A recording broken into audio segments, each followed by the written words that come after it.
It is virtually impossible for me to know everyone in this podcast's audience. I mean, I don't know you, most likely. But I can make an educated guess that if you're listening to a show like this, it's because you've been bitten by the podcasting bug.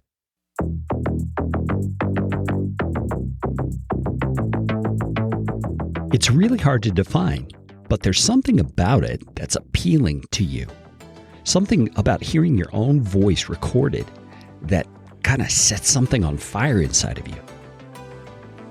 Now, a lot of people, once they're into podcasting, get bit as well by this monetization bug, meaning, man, I really love doing this podcasting thing. So if there was a way that I could make this work to my advantage in producing some sort of monetary gain, some sort of income, man, that would be great. Now, the way to monetize that seems to bubble to the surface most of the time is the idea of sponsorships. And as a person who helps people launch podcasts, I often get people asking me something like this. What sort of download numbers do I need to legitimately approach a sponsor to help me monetize my show? But friends, let me tell you right now, the sponsorship route is typically not the best way for most podcasters to monetize their show. And even if you do get a sponsor, it can be a little tricky to negotiate those kind of deals. There are definitely better ways to go about it for 95% of podcasters out there. Here's an example. I spend 6 hours a month and you're making $2,000 for those 6 hours. That's pretty good return on investment. That, my friends, is the voice of Ashley Hodge. He's a financial planner, a wealth advisor, and he's using his podcast to demonstrate his expertise and his philosophy to draw in people who think the same way and would love to work with someone like him. If you take the time to listen to Ashley's story, which I'm going to highlight for you on this episode, you're going to hear that making money from your podcast doesn't have to be all that confusing.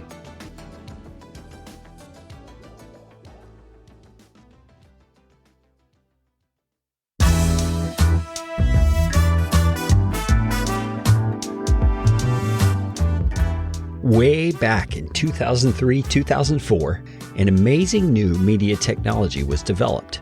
It was audio content that could be directly delivered to anyone who subscribes to it. And they called it a podcast. Since that time, podcasting technology has improved, and the number of shows have increased exponentially. In these special edition audio sessions of my show, Podcastification, I feature the stories of the people who have found success creating their own podcast. And I'm calling them Podcaster Stories.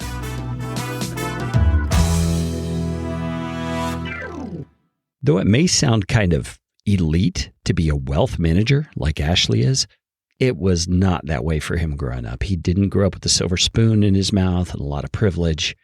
I think Ashley really tells the story better than I do. So let's listen to what he has to say about it. In high school, I would probably describe myself as a guy that loved basketball, but more of a slacker academically. And so I had a reputation because I would sneak a pillow into a gym bag and do a lot of my sleeping in class. I had one high school teacher say that not only would you never go to college, but I doubt you'll ever be gainfully employed. Oh, my goodness. I mean, that's unfortunately the reputation I developed and probably well-deserved. So at some point, you have to have some discipline to play basketball. And, I think I started realizing that, hey, this discipline needs to carry over to other parts of my life.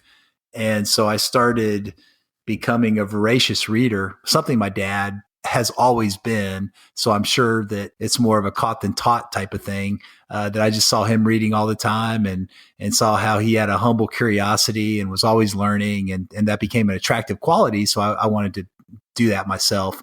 So as I got into college, I went to Baylor University and I was able to start this journey of lifelong learning. And I was a business major, a good student, not a great student. But I think as I was going through college, I started working a lot of different jobs, trying to get new experiences. I sold cutlery and cookware, a product called Cutco. Yeah. And I did really well with that for 3 or 4 years through my college years, and had some various other odd jobs. And so I thought I wanted to go into some sort of a sales position. And then just through my reading, finance and financial planning and wealth management became more and more interesting. So I started that a couple years out of college and have been doing that since I was 23 years old. You describe yourself as an academic slacker, but somehow within those 4 years of high school, you went from that description to a person who was more self-motivated to improve yourself or better yourself. How do you see that happening? I mean, have you processed that very much?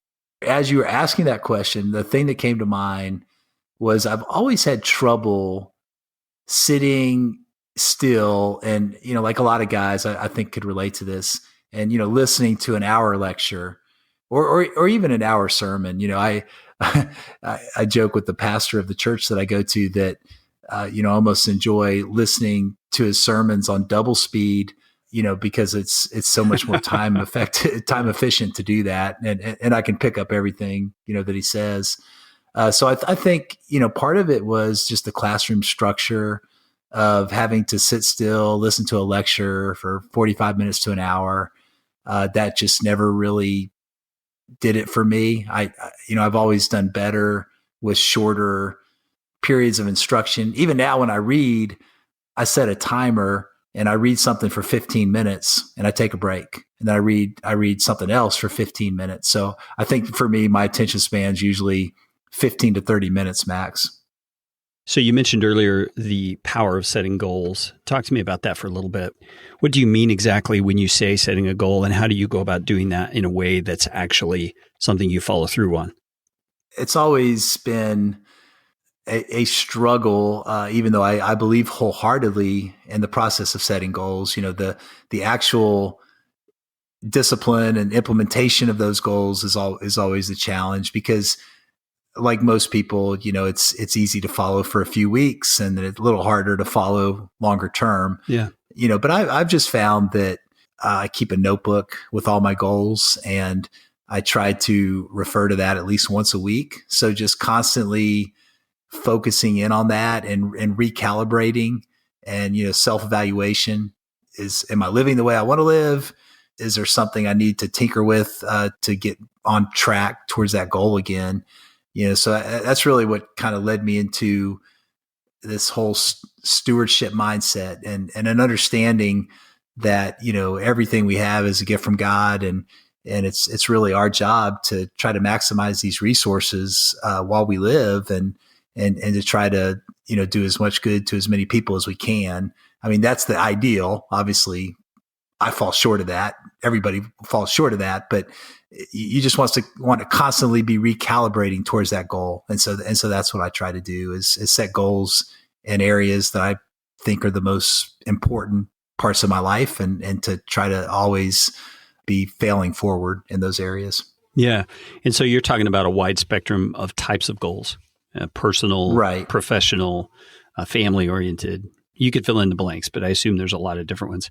Do you break those goals down into actionable steps, and you've got a plan for how you're going to reach it, or does it depend on the goal? I do. Like I set goals, and the 4 areas that I track are money, abilities, time, and health. And so I set a goal in those areas, and then I have actionable steps to reach those goals. Yeah. So that's part of the process for sure. Yeah, that's great. I've always found goals to be a very empowering thing, because, seeing progress, I think we all appreciate that in life, and the ability to actually see, I'm not where I want to be, but I'm definitely not where I was. And that's a helpful thing.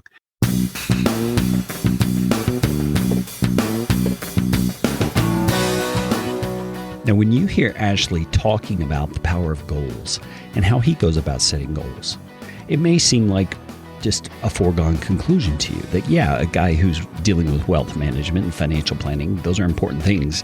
He's got to set goals. He's got to have goals. That makes total sense. But let me point something out to you. In everything in life, including your podcast, whether it's a hobby podcast or hopefully a money-making deal. You need to learn how to set goals. Goals are what drive you forward. Goals are what give you something to shoot for. And goals are eventually the things you attain that keep you moving forward. Don't let Ashley's words about goals in the context of financial planning make you think what he just shared doesn't apply to you. In fact, I think you should go back and listen to that section 2 or 3 times. It's helped me already just in my editing process to listen to what he's saying and reapply it to my own life, even though I already believe in the power of goals. There's always time for a reset. There's always time to refine the process a little more so you really know what you're shooting for.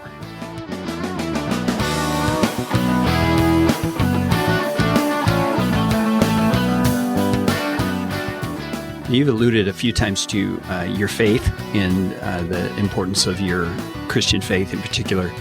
Talk to me a little bit about that. Where did you get introduced to the Christian faith, and how has that played a role in your life? I was fortunate enough to grow up with that influence. I grew up with parents who were active in a church, and I was in church as a young kid through my teenage years. And so I had that foundation. I would say that, like a lot of kids, you don't inherit faith. Yeah. Faith has to become real to you at some point. And so even though I realized the value of it, and I didn't equate it to a real personal relationship. It was more about doing good, doing right. Yeah. This is what good kids do. This is what bad kids do. But in college, as I was on my own and I was away from home, I went to Baylor University. And even though that was a Christian school, that really wasn't the reason I chose it. I chose it for much shallower reasons. I got on campus, saw a lot of good looking girls, saw that they had at the time a really good football team. And so those 2 things were like, okay, these are 2 things I can say are part of a good college experience, and everything else, is kind of icing on the cake. So I didn't have really faith motivated purposes for choosing a college, but I definitely found a deep faith at Baylor, and it was through some relationships that I had on my freshman hall, and it was through a Bible study that we started together, and just exploring the faith with fresh eyes for the first time, I think was really the thing that really impacted me. That's really interesting. My story is real similar. College was really the time when my personal growth and faith became of greater importance to me. So it's interesting. We share that parallel there. Yeah. So you mentioned that as you came out of college, you did a few different things, Cutco being one of those, which is interesting. I hear quite a few entrepreneurs who have developed their career with a basis or a foundation that they learned at Cutco, which is quite interesting. But as you started considering financial planning and wealth management, I can imagine that there may have been some tension there that you felt. And correct me if I'm wrong, but some circles of Christianity make it sound like poverty is a virtue, and the love of money, is the root of all evil, which is what Scripture says. But they get that distorted in their own minds. So, explain to me if that was a struggle, and if so, how you navigated that. So, I actually, when I graduated from college, I was working various sales jobs. I wanted to make a career of Cutco at the time, and I had some success with it. But then I quickly realized that the good results that you have in the summertime, because that business is really predicated on using college students as your salespeople. It kind of goes lean in the fall and the spring when you don't have the college students working for you. So I quickly transitioned and I sold cars for a year. With a buddy of mine from college. His dad had a car dealership in Kentucky. And so I moved to Kentucky, sold cars, did well, was one of the top salespeople in their dealerships. And I actually won a trip to Bermuda while I was selling cars. And it was on that trip, I was working 7 days a week, working long hours. And I really had a paradigm shift and decided that I wanted to go into financial planning. And so really it was more motivated not by spiritual calling. It should have been, but at the time it was just motivated by, hey, I think this is what I'm good at. I think this is where my giftedness lines up. And I think I can make a lot of money doing this. And so that was really my motivation in my early 20s. So I packed everything I had in my U-Haul from Kentucky. I told the dealership that I was going to move to Texas and start a life as a financial planner. but I didn't have a job lined up. I probably only had about $2,000 in the bank, and which I thought was all the money in the world. I was able to pay off all my debts from college through selling cars. So I was excited to be out of debt. But I moved to Texas and didn't even think that, hey, you need to have a job to get an apartment and things like that. So I was bumming on the floor of a buddy's apartment for a couple of weeks while I was finding a job, and was able to get another car sales job, and then start applying for financial planning, investment management type jobs. And I got a job with Merrill Lynch a few months after that. Yeah. So why financial planning? Had you already been exposed to that career path previously? No, my mom was a CPA, and she had a friend that was a financial planner. And so I think there was a good feeling about the profession from that. I think Wall Street, the movie Wall Street, was somewhat of a motivation. I found it interesting, the one that was in the 1987, 1988 timeframe. So I think that probably intrigued me more to the profession. And I had that experience from Cutco. At the time I started at Merrill Lynch, it was still a culture of, here's a phone book. You need to call 100 people a day. You need to reach 100 people a day, and 4 of these will become leads. One of those 4 will turn into an appointment. Yeah. It's a numbers game. Do the numbers. And I was young and dumb enough not to really care about the rejection. So I just did it. I did exactly what they told me to do, and was able to build a clientele through that. Walk me through the first 5 to 10 years, or maybe you didn't stay that long at Merrill Lynch. Walk me through the first season, I say, of your new career path, and what was the way you expected it would be and what wasn't? It was an interesting time. It was 1993 through 99.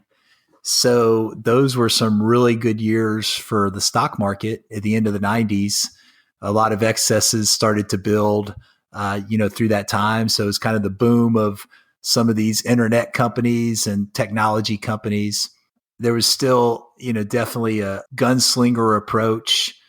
I remember the hot names were companies like Intel, JDS Uniphase, which ended up blowing up, Qualcomm. You had AOL, you had all these companies that, it's almost like this idea that, this future with the internet starting to develop was going to be this unlimited prosperity. So it was an exciting time from that standpoint, a time that was really filled with a lot of excessive euphoria and greed.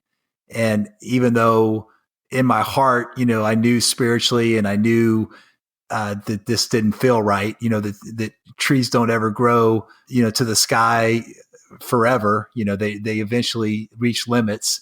There was still that, getting caught up in it, because that's what you do every day, and everybody else is getting caught up in it. So, it was a very exciting time, and a time when there was a lot of enthusiasm about investing. So I was the beneficiary of coming up in those years where there was interest. When you talk to somebody about investing, there was a lot of interest on the other end of the phone.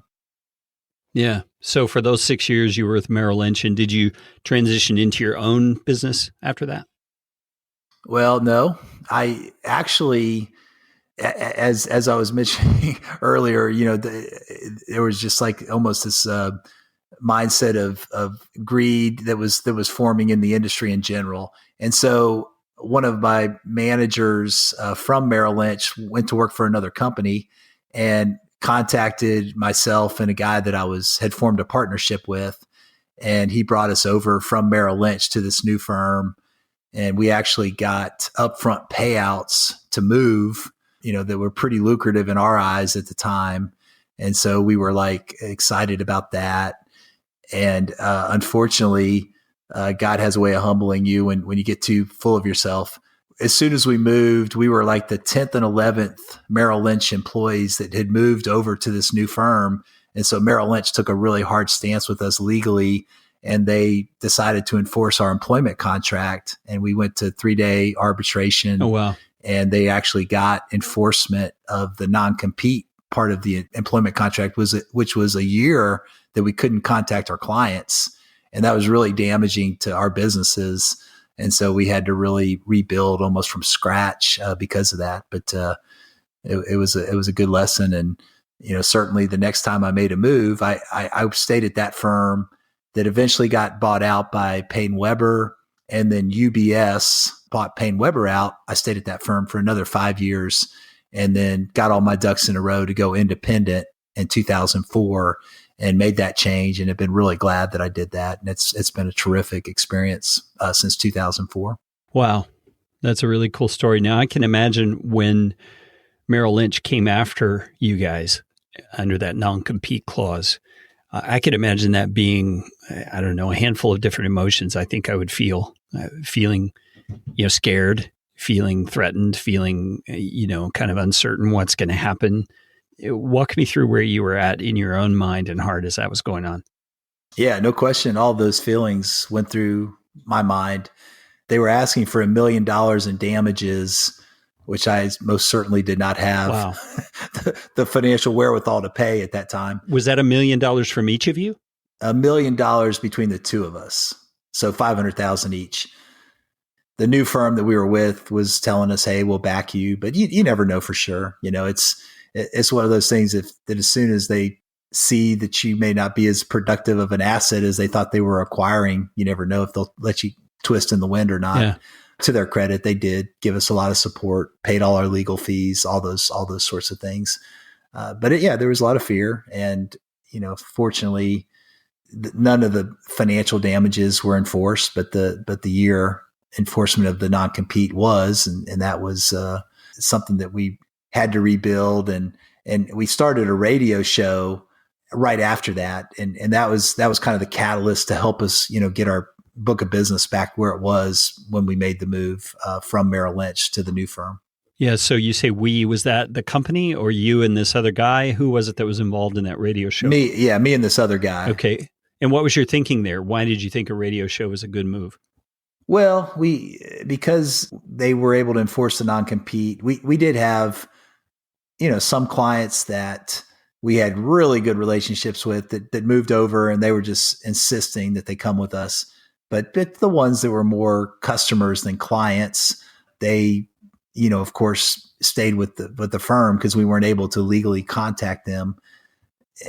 So we had to really rebuild our business as fast as we could. And the radio show at the time was a good way to do that because we were able to get a lot of leads every week from being on the radio. We were reaching a larger presence of people, and we're able to offer financial advisory services, financial planning, counseling, and and draw people in. And so we're fortunate enough to build our business through that method over the next 2 years. So walk me through the format of your show. How did you present the show as a benefit to the listener? And then how did you weave in your call to action that got you so much business? It was a call-in show. So we had a moderator that was at the radio station, and he did a great job. And so we would start with about 10 minutes each of scripted material where we tried to talk about a fascinating topic in the area of investment planning. And then we would have the last 30 minutes. It was an hour show. So we had the last 30 minutes for call-ins, and then we would just field questions. And so I think, that having that interaction helped to give us an opportunity to display knowledge and wisdom. And then at the end, we said, hey, if you have some interest in getting a free consultation and would like for us to look over your create a financial plan for you, then we would be glad to do that. So we got a lot of leads that way. That makes sense. I could see a Q&A format like that being very helpful, both for demonstrating your authority on the subjects that you're talking about, but also for the sake of building that know, like, and trust factor with people. It was a great precursor to podcasting. I mean, that experience definitely showed me the value that podcasting can bring and your ability to reach niche audiences. Niche audiences. Don't let those words escape you. Do you understand what that means? It means specific audiences of people who are all interested in very specific niched topics. Ashley used his experience and expertise in financial planning to reach out to people who were specifically interested in financial planning. And in this next part of Ashley's story, we're going to hear how he refined that concept even further to pursue people interested in financial planning who were interested in a specific type of approach to managing their finances, an approach Ashley refers to as stewardship. It's a biblical concept, flows right out of his Christian faith, his perception of how we're to manage our money. And naturally, he understood there were people out there who held to those same beliefs and that they are people he would be best equipped to serve because of their complementary way of looking at things. Man, this is powerful stuff. Whatever your topic is in your podcast, you have a niche audience out there who views things very much the same way you do. And they are the ones you've got to find and you've got to serve. Now, before we get into that niche idea, Ashley is going to share with us his perspective of the difference between a client and a customer. And it's vital to this topic because when you understand this difference, and in our context, it's the difference between a listener and a true fan, then you're able to really pull out all the stops and add value that is specific to them and build that know, like, and trust that we've been talking about. Let's get back to Ashley's description of what happened in his journey. Back when you were describing the transition from Merrill Lynch to the other company, and you mentioned that there were certain clients that wanted to come with you because they were more clients than they were customers. I love the way you said that. I want to hear more about how you see that distinction and why. I assume from what you said, the client relationship is more important than a customer relationship, and why you should be heading people in that direction. Yeah, no question. I think it just is a mindset that you're never off the clock, that you're there.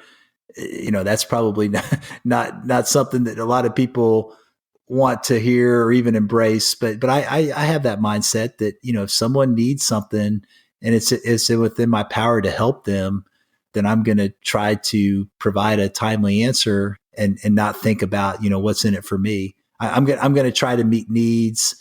I'm going to try to be as good of a whole life advisor to people as I can. And, you know, now there's times on Sunday afternoons where if somebody texts me or somebody sends me an email, I'm not going to respond right away. I'm going to wait till Monday morning to do that. But if it's on a Friday night, you know, I try to get to them Saturday morning or Saturday. I try to get to them later that afternoon. So Jonathan Edwards, one of the great Puritan writers, said this, and it's always stuck with me. Do the maximum amount of good to the maximum amount of people. And I think if you have that mindset, then you will find yourself attracting clients and not customers. And so how would you just succinctly define the difference between a client and a customer? A client is someone that is loyal to you and you're loyal to them. I think it comes down to, you know, people do business with those that they know, that they like and they trust. And so I think ultimately a client comes down to mutual trust, whereas a customer sees it as a transaction. So they'll leave you for any variety of reasons if they think they can get a better deal.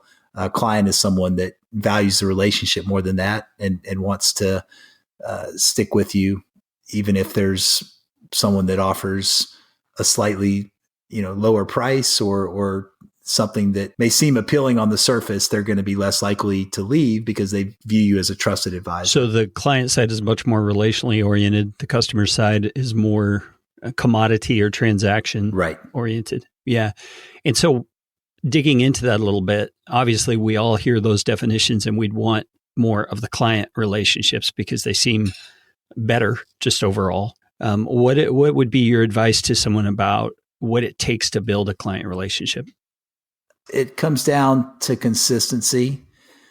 It always amazes me that people will be able to tolerate mistakes. They don't have an expectation that you're going to be perfect, but they do have an expectation that you're going to give them consistent service and that you're going to show you care. Those two things, I would say, empathy and consistency are the things that probably stick out.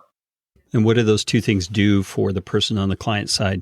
They're not the service provider. They're the one being served. Right. What do consistency and empathy do for them? Build trust. They are hiring you. In my case, most of the people that hire me are doing it because they're too busy. They don't want to learn how the sausage is made, so to speak. They just want, someone that they trust that will take care of their money and treat it as their own. And really that's the heart of stewardship is, we went on vacation last week and I was emphasizing this with my kids. I said, hey, when we rent this house, we want to make sure that we leave this house better than what we found it. And that should be our mentality with relationships also, that, when relationships come into our lives, we want to add value to them. We want to leave that relationship better than when we found it. And so that's, I think, the heart of stewardship is having that mindset with clients and people that you meet so that you can be a blessing to them. Yeah, that's beautiful. And you've mentioned a few times here the word stewardship. And I know that's a big focus of how you go about your wealth management practice. Describe for me what you mean by that word. I think in a nutshell, it is understanding that as a Christian, everything you have is a gift. It's a gift from God. And so how you use those gifts is really your act of worship back to God. And so I view all of the money that I've been able to accumulate is not mine. It comes from God. God's the source. I believe my time is in God's hands. I'm not guaranteed tomorrow. Every day is a blessing. Every day is a gift. I believe that, God's put me in the United States of America. He's given me great educational opportunities, great people that have impacted my life. And those are gifts. So those have impacted my abilities. And he's blessed me with pretty good health also. So, those are all gifts that we need to consider them as gifts, and then how we grow them, how we use them is really our way of worshiping God. So that's what that's how I see stewardship is these are the gifts that we've been given, and we want to use these gifts to impact other people. Yeah. Yeah. And so that leads me to the questions about your podcast.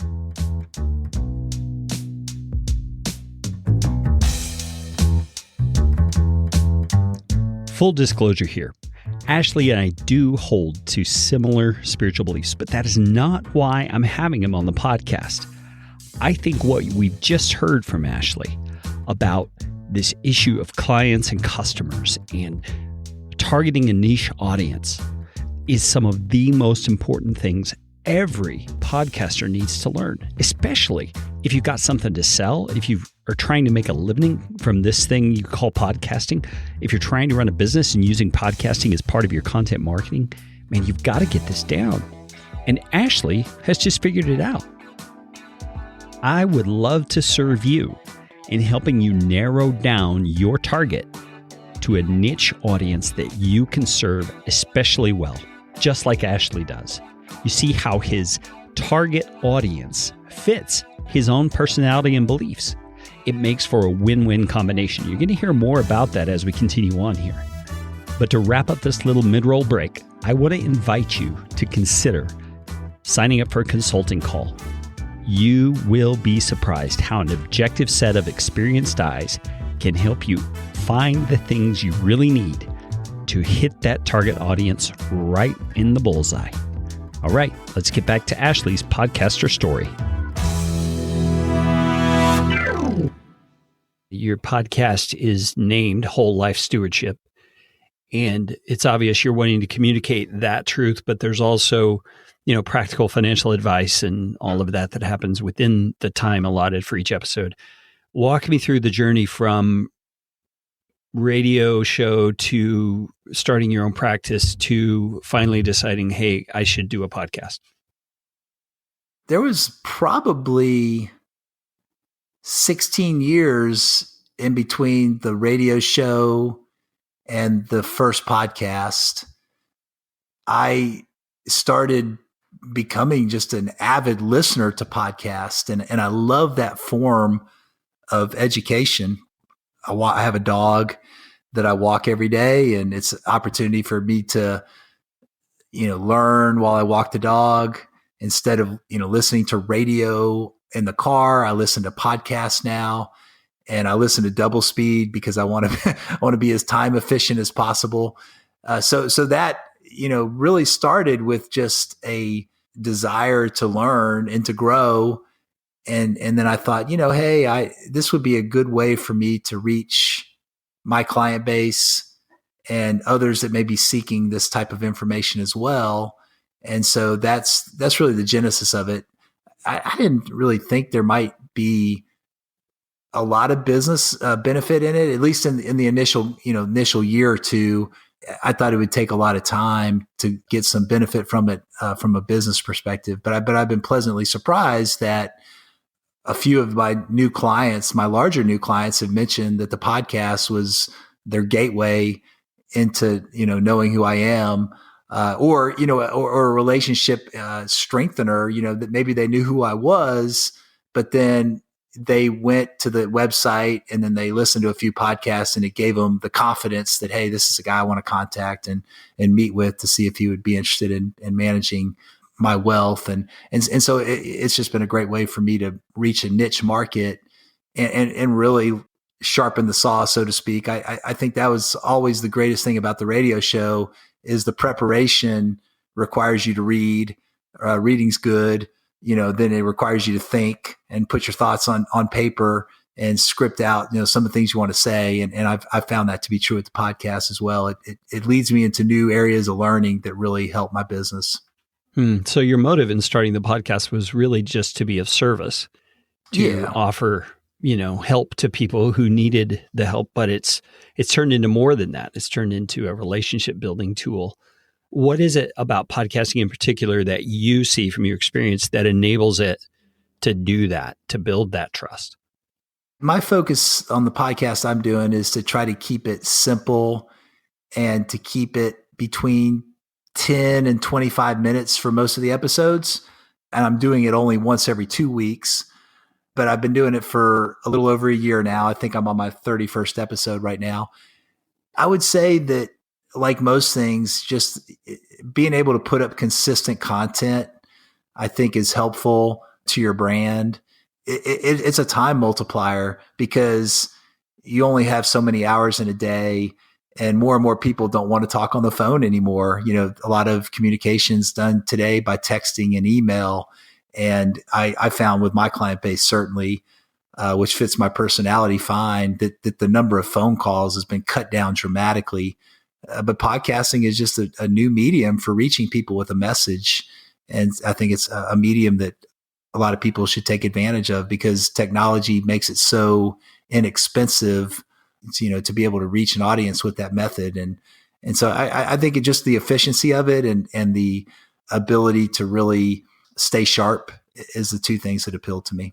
Due to the personal nature of podcasting, meaning the person who's receiving the content on the listener side is usually alone listening. I don't know many people who listen in groups. It's usually in their car commuting or on the treadmill or all that. How do you think that plays into the know, like, and trust factor that you mentioned earlier? Yeah, that's a great point. It's something I really haven't put a lot of thought to, but you're right. If you're listening while you're walking or while you're at the gym or while you're in the car, you usually have a captivated audience. They're not distracted.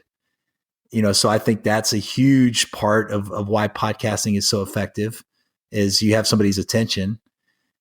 And versus if you're watching a television show, sometimes you're watching it with other people, and sometimes you're on your computer while you're watching a television show, or you're on your smartphone.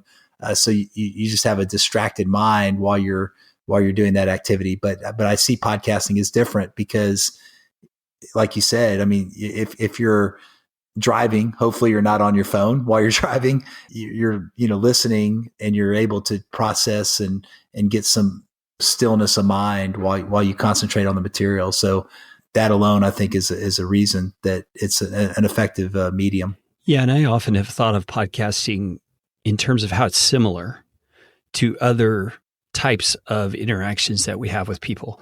Now, of course, it's limited in that it's a one-way communication, but it's also individualized. It's one person talking to one person, and it's kind of like sitting down over coffee and hearing someone's story, because you're hearing the tone of their voice and their inflection and the emotion that's being portrayed in their words.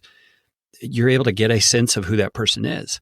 And when you're the host and you're giving something of value to someone on the other end, they're able to perceive that in a much more personal way, I think, than is possible even maybe than on video, because it's right there in their earbuds, and there's not all these, peripheral distractions in their vision that could be distracting them. It's just, you can't get away from it if it's right in your ears. That's an awesome point, because I think about sermons, and I actually prefer to listen to sermons on podcasts than I do in person. And I think a lot of it is what you bring up. When you watch a sermon live, you have other people around you, so you tend to be distracted looking at other people, or you have a screen up there where you're watching the preacher, or you're watching body language.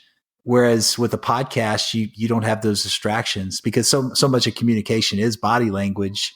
And so video and live, you're focusing on that probably more than you should versus the substance of what they're saying. That's something that I've probably thought about for the first time now, but it makes a lot of sense. Yeah. And I think it's part of why podcasting is proving to be so effective for building relationships, similar to what you were describing, the client versus the customer. Give me your thoughts about that. How is the development of a relationship with a listener to your podcast similar to developing the relationship with the client?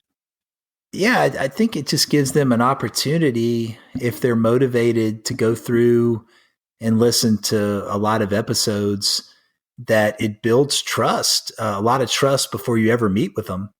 Typically, my initial meetings take 1 to 2 hours, and the value of face-to-face is that you get to see body language, you get to, look the person in the eye. And I definitely don't think that you can replace that. You have to have that to some degree, at least in my business, not every business, but in my business, I think you do, but if someone is motivated to go back and listen to 5 or 10 episodes of your podcast, then they've already built up a certain level of trust before they ever meet you.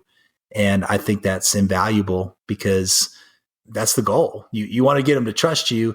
And sometimes it may take 4 or 5 face-to-face meetings before they fully trust you without a podcast. And if you have a podcast, you may be well ahead of the curve, and you may be already in a position where that trust is built before you even meet face-to-face. Yeah. And that's something I've learned from just being able to work on another client's podcast. It's a sales and marketing kind of a show. And they're talking all the time, especially in the sales arena, about how sales has changed. And it's changed because of technology, because consumers are more educated than ever, and they take their buying decisions much more seriously than ever, because they can research products and services and companies to the nth degree before they ever pick up a phone and talk to somebody. And so for us on the business side, say, it seems like this person came out of nowhere and they're ready to buy. But in reality, they didn't come out of nowhere. They've been consuming content, of which podcasts are a considerable piece of that has then built up the trust to enable them to buy. I think that's what you're saying, isn't it? Yeah, I would agree with that. It's a pretty remarkable thing. So from your podcast experience so far, you've been just at a year, you've been podcasting. What have been the benefits? You've mentioned you've received clients, directly from the podcast. How many would you say, and how has that impacted your knowledge of who they are and the business that you're able to do with them? Right. So within the past 6 months, I've been able to bring in a little over $10 million in new assets. And I would say that represents 7 or 8 relationships. Every single one of those relationships has mentioned the podcast as either a reinforcer or an introduction to my philosophy that has helped build that trust. So I'm at a point in my business where most of my new business is referral based, and only 3 or 4, of the 7 or 8, I think 3 of them are people I didn't know previously. The other 4 or 5 I did know, but even the ones I did know, it was not on a real deep level. So the podcast just really helped build the trust. And so from that standpoint, I think it's a great tool for any business person to use to reach their audience, to reinforce their values, to really find that connection. And we all do better with clients who share the same values. I think any business person can relate. If you get a client that doesn't have your values, then it's going to be a rockier relationship than the one that does share your values from the beginning. So I think it's just a great way to target, who you want to reach and really start to cater material towards that person. Just so that we can put this into perspective, I know myself and many of the listeners to this episode don't understand all the vernacular of financial planning. So tell me in a different way, what does 10 million in assets mean for the layperson? Financial planners focus on a lot of different goals. It's, you can focus on strictly revenue production. I tend to charge a lot cheaper fees than the average financial planner. So $10 million in new assets is about $25,000 in revenue for me, per year. But assets is what I focus on because you can always raise the fees if you feel like you need to raise the fees, or if you feel like it's warranted to raise the fees. I probably never would, but it gives you optionality on the future when you focus on assets. But it's for every $10 million, it's about $25,000 in revenue. Wow. So that's significant for a year's worth of work that it sounds like it's something you really enjoy at the same time. Yeah. I would say the return on investment is really good there. I spend, it's 6 hours a month and you're making $2,000 for those 6 hours. That's pretty good return on investment. Yeah, that's pretty good hourly rate if that's how you want to look at it. That's right. Pretty good. Tell me some of the ways that you've gone about promoting your podcast or getting the word out about it. Is it mainly through your website and newsletters to existing clients, or how do you go about that?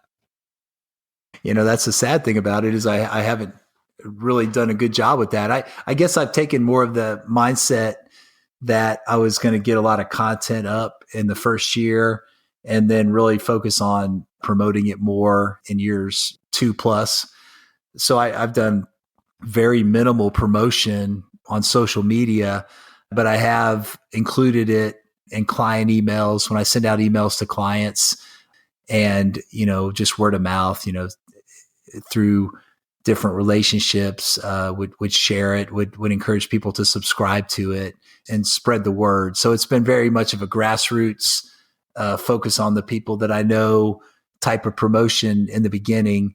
But I think as you get more and more content up, if someone puts a search for stewardship, perhaps my name would show up in that, or if they, stumble across it because it's similar to, something else they're listening to, all of that helps as you get more and more content up.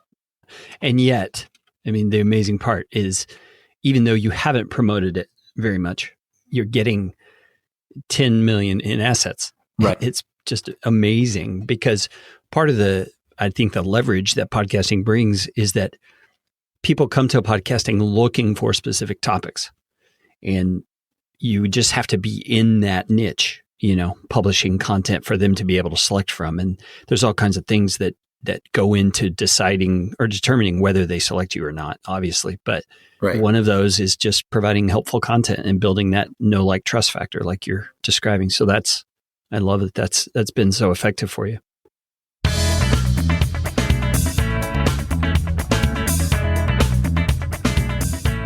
Impressive. $25,000 in income after only 1 year of podcasting. Now, let's be clear about what Ashley did and did not do. He did not go courting sponsorships. Did you hear that? He did not court sponsorships. He positioned his podcast in a way that, number one, it appealed to that niche audience who he knew would resonate with his message spoken his way. Number two, he provided the exact service that audience needs and wants. In my opinion, this is one of the most powerful and effective ways for any podcaster to make money from podcasting. It's not by having someone else give you money for creating a podcast. It's by serving people with the exact content they're looking for. Ashley makes that point beautifully. When you give them what they're looking for, they begin to know you, like you, and trust you. And it makes the conversation that leads to business much, much more effective. Man, I just can't emphasize this enough. Ashley has nailed it on this. And as you can see, he hasn't even been promoting his episodes all that much.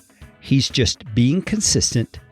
And I might point out, using keywords in the name of his podcast title to make it clear that those who are searching for that niche topic can find him whenever possible. Friends, pay attention to what he's doing here. This is some amazing stuff.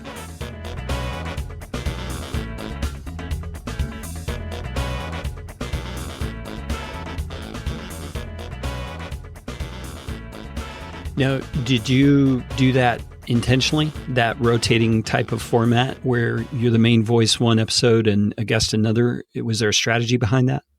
I think it was more of a, people will get sick of hearing just me, so I think, and maybe I don't have enough interesting things to say to do 2 podcasts, just me every month. But so I think it's just to keep it, some variety in it and try to learn from other people. Like, one of my interviews last week was with one of my good friends who's also a client, and just that process of interviewing him, I learned some things about him I didn't know. Doing interviews like this, you learn things about people that you maybe had one perception and it, led you down a path that was a surprise to you. And it's always cool to interact with, people that have done some neat things and have had some success in some areas and to learn from them. So I love that aspect of it. Yeah, definitely. It sounds like you didn't realize this, but what I've seen with podcasters is that the people who do a rotating kind of frequency of episodes like you're doing, where you have your voice one week, someone else the next week, so to speak. In my observation, I have no data behind this, but in my observation, those clients are much more effective at building, I guess I would say, a client base, if that's their goal, more quickly, because they are building that know, like, and trust factor by having those solo episodes.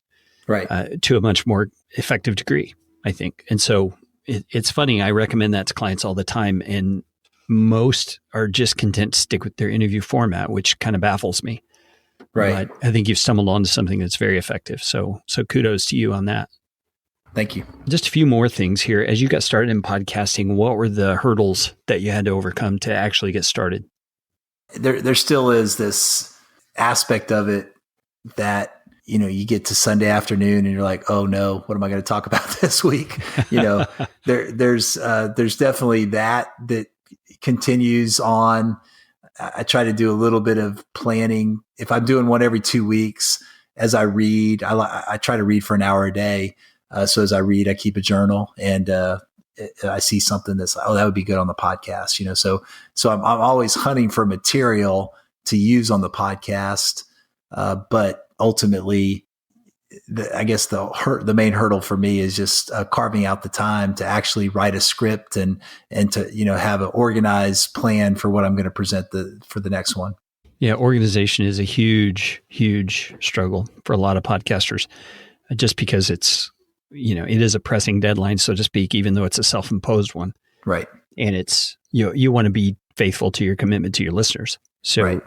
Being organized enough to ensure that you're providing true value is quite a task. It's one I think all podcasters struggle with. So if you had some advice to pass on to a brand new podcaster, or maybe even somebody who's considering podcasting, say they're a real estate agent or a masseuse or, a chiropractor, what would your advice to them be?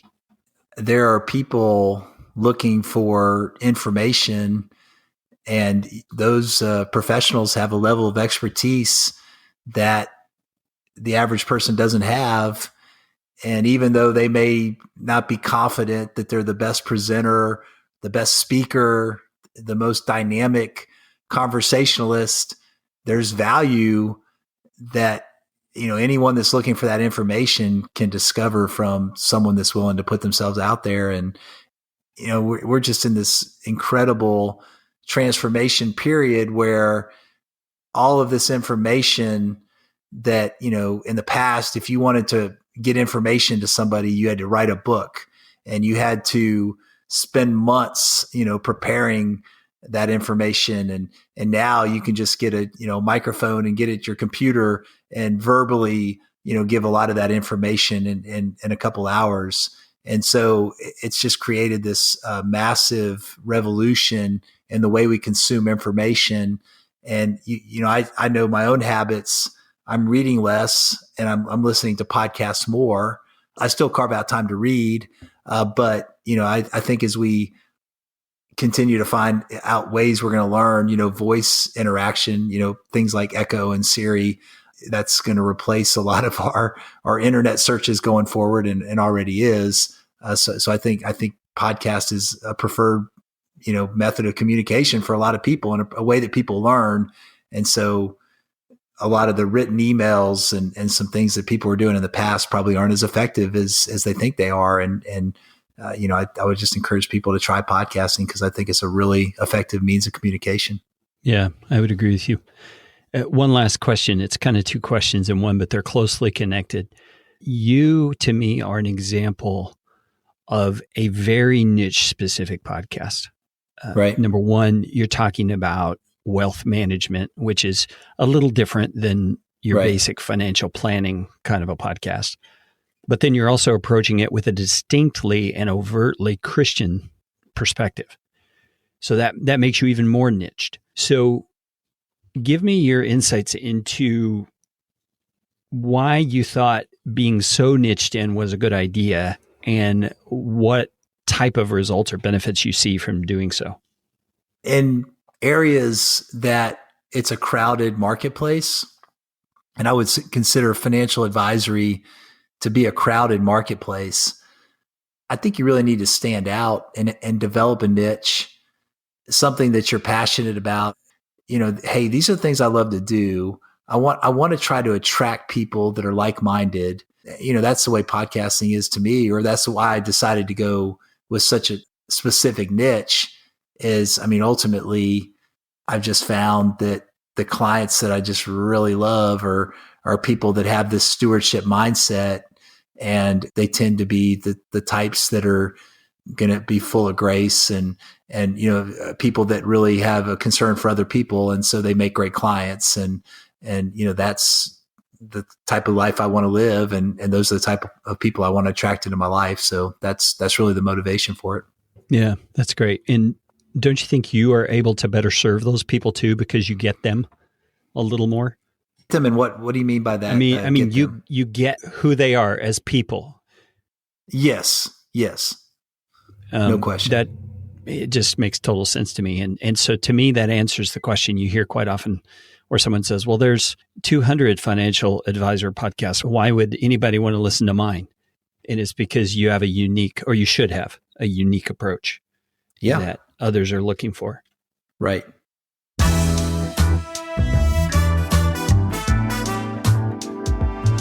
Thank you so much for listening to these podcaster stories. I'm having such a great time carrying on these conversations and listening to the cool things that people like Ashley have discovered. If you want to learn more about Ashley Hodge and his approach to financial planning based around stewardship, you can find out more at ashleyhodge.com. That's ASHLEY Hodge, HODGE.com. Or you can check out his podcast called Whole Life Stewardship. This episode features a handful of musical tunes that I would love for you to know about. There's this amazing guy named Jason Shaw who creates all kinds of free music over at his website, audionautics.com. There's two of his pieces I've included in this episode. At 17 seconds in is one called Phase Shifter. And then at 9 minutes and 20 seconds in is one called What the Funk? And we cannot forget Kevin MacLeod. Kevin MacLeod provides all kinds of music over at a website called incompetech.com. The one you're listening to right now is one of his. It's called Shaving Mirror, licensed under Creative Commons by Attribution 3.0 license. And back at 49 minutes and 26 seconds was a piece called Pepe Pepe. That's by Kevin as well. Incompetech.com, licensed under Creative Commons by Attribution 3.0 license. My friends, I just appreciate you passing these episodes along, learning your lessons and applying things. And hey, if you receive value from what Ashley had to share today, I would love to know, because I would love to let Ashley know that his story has benefited you. Please reach out to me. My email address is Carey, C-A-R-E-Y, @podcastfasttrack.com. Now go make it a podcastificating day.